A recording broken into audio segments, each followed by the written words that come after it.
Hey guys, it's Paradise, and this is Wounding Explained for Monster Hunter fans. Recently, we have been breaking down some of the core mechanics of Monster Hunter Wilds, as they can be a bit confusing if you haven't had hands-on, or you're feeling overwhelmed by all of the new information. This wounding mechanic is a new system that will have a massive impact on gameplay. Not only does this give you access to ways to increase your damage, but it can be essential for some weapons by boosting their power very quickly. So the purpose of this video is to get you primed on the subject, so whether you're watching before or after release, you know the secrets of the wounding system to make the most out of it. So what are wounds? They are essentially a weak point that players are able to manually create by repeatedly and continuously attacking monsters in the same spot. You can see the wounds visibly on the monster as little tears on their skin, and if you use focus mode, they will be highlighted by scalp flies and do a very obvious red glow around the certain spots on the monster that are wounds. These wounds will grant you as the player additional damage, and this kind of means the best players will focus on dealing damage to these areas to optimize their DPS. This is especially true if the hit zone values are good on the monster for their particular weapon, as this will massively increase your damage. For example, we've seen someone hitting one of these exposed areas in the official trailer with a great sword to go from 55 to 68 damage, which over the course of a hunt and many hits really does add up. In our own gameplay, when slowed down, we can see that each time we're able to deal damage to a wound, depending on the move that you use, we're able to hit the monster and get a huge boost to our damage of around double or more in some cases. We will still need to get hands-on again and test to see what exactly the values are for how much your damage is modified, but it's definitely going to be a game changer if you are a damage-focused player. Something you may not be aware of though is that wounds have 3 different levels to them. The first is a tear that will occur when you initially attack the monster enough to start creating a wound on them. There's also a lesser visual for this, but then after further attacks on the same location, the wound will then become an open wound.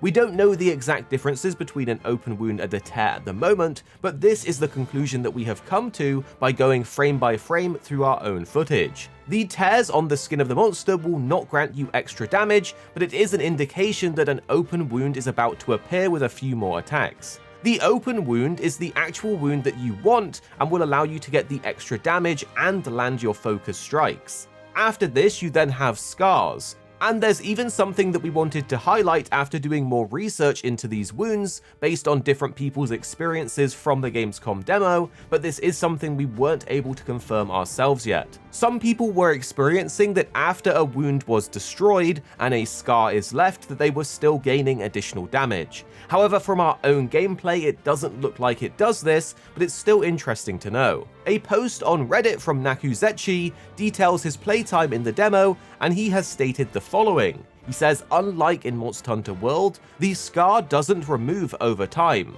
I was able to inflict more damage on that scar the whole quest. It's also worth pointing out that some monsters may have a mechanic that actually interacts with the wounding system, as we know the Deshagama will reopen its wounds when it gets enraged. We suspect that this will be the case for a number of Angry Boy monsters in Wilds. A prime example of this will be something like Devil Joe if it does return. This leads us into the perfect time to transition into how we get scars. Obviously, we mentioned that you can just continuously attack the same location to repeatedly make it go from a tear into a scar. However, in Wilds, there's a faster way to do this if you perform the new Focus Strike, which can be done on wounds. This will instantly pop the wound, causing additional massive damage, and for certain weapons giving them extra resources. We know that for the longsword, you will get additional spirit gauge levels for each wound hit that is popped, while for the insect glaive, popping a wound will cause you to get all 3 of your essences at once, making it extremely powerful for certain weapons. There are even some fan favorite moves tied to these new focus strikes, like the Levi Heavenly Blade Dance for the dual blades, which is particularly effective at popping multiple wounds on the monster. Popping these wounds isn't just a way to get a bunch of burst damage, as popping them will also get you additional drops for the particular part that you damaged. This reward will be picked up instantly, as you no longer have to run around hunting for shinies on the floor like you did in the old games. This leads us into a question that we want to ask you guys. What do you think of the shinies being removed? For example, 2-6 is going to miss this system as he loved the charm in running over and picking these shinies up. And through this, you could really see who the loot goblin in the party was, as they would drop what they were doing when fighting the monster to run over and pick up the shiny, even if the monster is about to attack them. But for me personally, I quite like that it's a streamlined system, and I no longer need to go out of my way to pick up shinies and have that FOMO of missing them. But going back to the wounds, it's good to know that they aren't the only way to gain some of these benefits, as there are also weak points on a monster that can temporarily be shown, and an example of this is the Chatakabra's tongue, which is a very big weak point, and when it is exposed during some of its attacks, this is a great spot to hit for that bonus damage. You can also see that Raidao has a weak point on its face before the massive railgun attack. We don't have any good examples of it in action, but supposedly when you hit one of these weak points, when it's exposed, it will create a large opening for attacks. Wounds are also tied into and factored into the new mount system, in which wounds are required for executing your mounted finisher, which for some weapons looks absolutely epic. All in all, this wound system, while simple on the surface, has a lot of moving parts to it that will have a great impact in all of your hunts. It's also worth pointing out because we know some people are saying that the wound system is too powerful, but some monsters do seem to have different thresholds for the wounds becoming activated.